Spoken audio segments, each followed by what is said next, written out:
It's Bill here. Here's my thoughts on a Western Coast swing that netted the Leafs 5 out of 6 points, which if you go back to my video that I filmed before, that's what we needed. The Leafs needed 5 out of 6 points to have a chance for first place. Didn't think they would do it this way. I thought they would beat San Jose, maybe get a point against the Kings, and then beat the Ducks. But let me get into my thoughts on the games. Again, the Thursday game started at 10:30. I watched the first period before I went into work on Friday, and then watched the rest of it at the end. I knew the score. I knew there was a comeback, all that good stuff. Losing in a shootout. The Kings game I did not watch. I watched the first 10 minutes, and unfortunately I PVR'd the game. Unfortunately I PVR'd the Columbus Blue Jacket Ottawa game. Oopsie poopsie on my side. So I did watch the third period. So I didn't see the Kings goal, but I've seen the replay, but I didn't get to see it all. And then I watched all the Anaheim game yesterday. Here are my thoughts. The Leafs are using skill and goaltending to get points. Now that might be a good thing for everyone. We have more skill. The Domi goal against Anaheim, the Marner breakaway, Lorenzo, a hell of a tip. But not really skill play, but a hell of a tip. Against San Jose, the tip, the pass to Nylander. These are skill plays. And the goaltending, other than the San Jose game, Joseph Woll looked pretty bad in that game, especially when he's scoring on himself, although banked off Eklund in the net.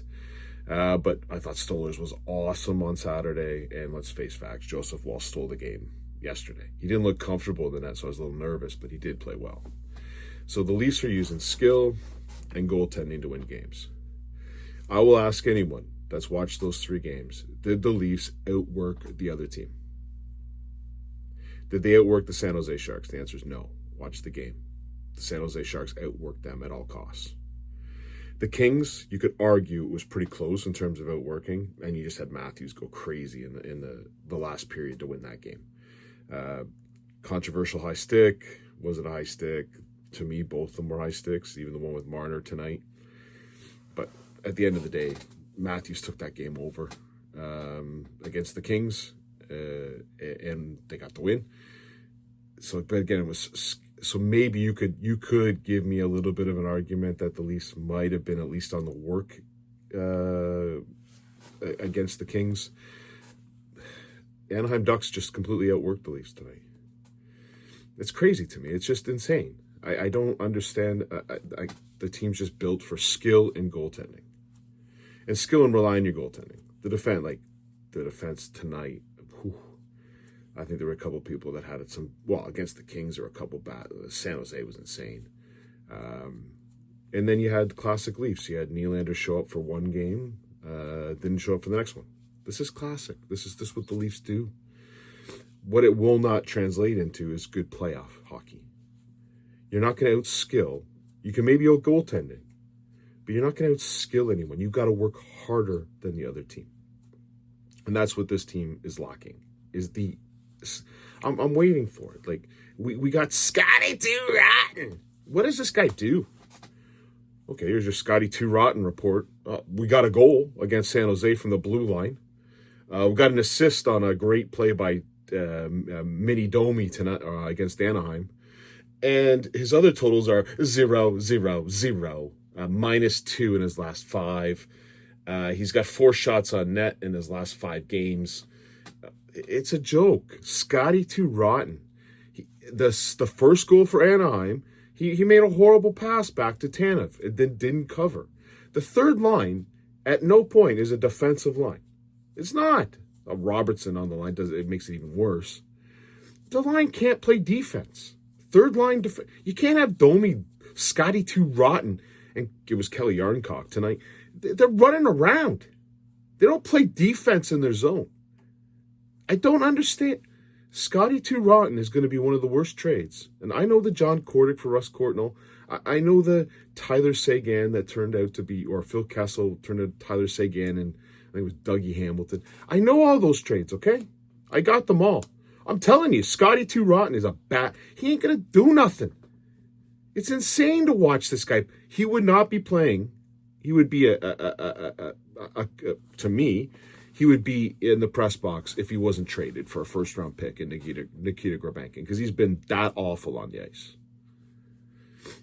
There are a couple other highlights. The Brandon Carlo fight. Well, okay. Brandon Carlo, to me, first saw him, Corey Cross with a right-hand stick.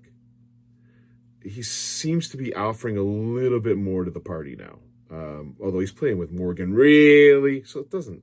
But then I don't see them really play together that often. Carlo seems to be an okay fit.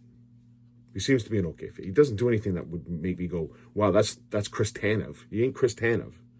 But he's not a bad fit back there, so I'm not going to really harp on that one. That was a 2026 first-round pick.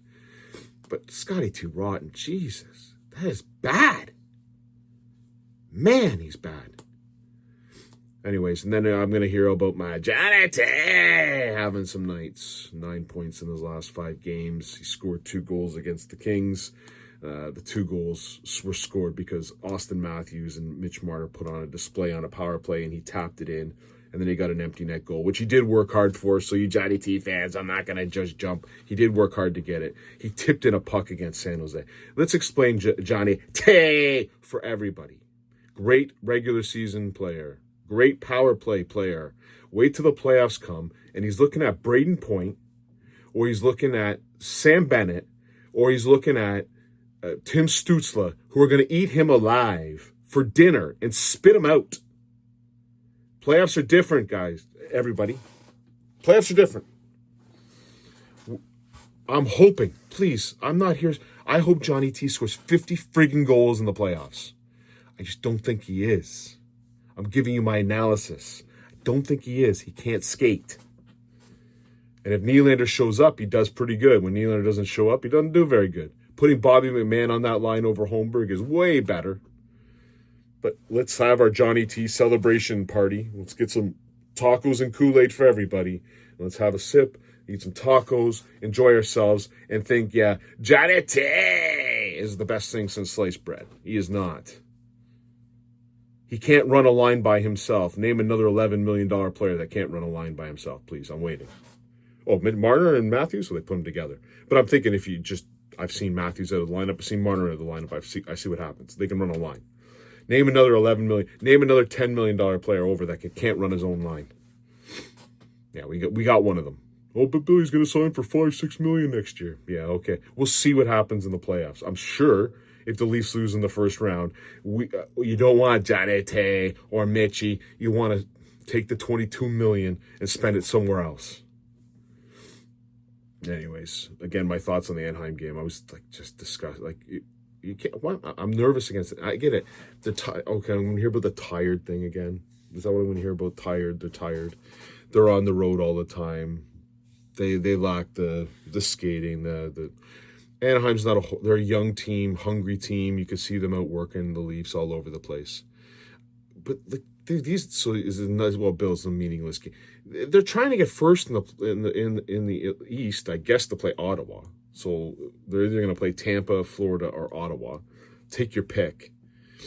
To me, the Leafs have been a better record against Tampa than any of the other ones. But I'm assuming, Ottawa would be the one that the Leafs would want. There's a big game. So here it is. The Leafs are going to be coming home on Wednesday and playing the Florida Panthers in a big game at home. The last time they did this, they lost.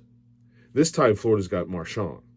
Now, granted, for all you Leaf fans that are really worried about them being tired after their trip, they'll have 3 days to get ready. Florida plays the day before they play Toronto.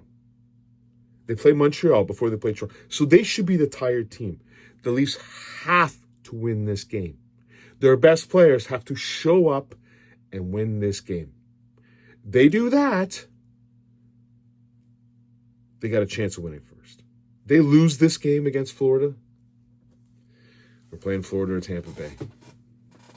We'll see how it goes. Again, I'm just really concerned about the other team outworking us.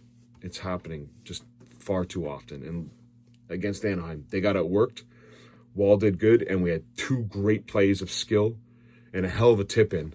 I don't know how that went in, but Lawrence, I think he's got 4 game winners and 7 goals or something. Anyways, hope everyone enjoys. I will give my report after the Wednesday game. No more of this late night nonsense where I've got to do the videos in the morning. Cheers.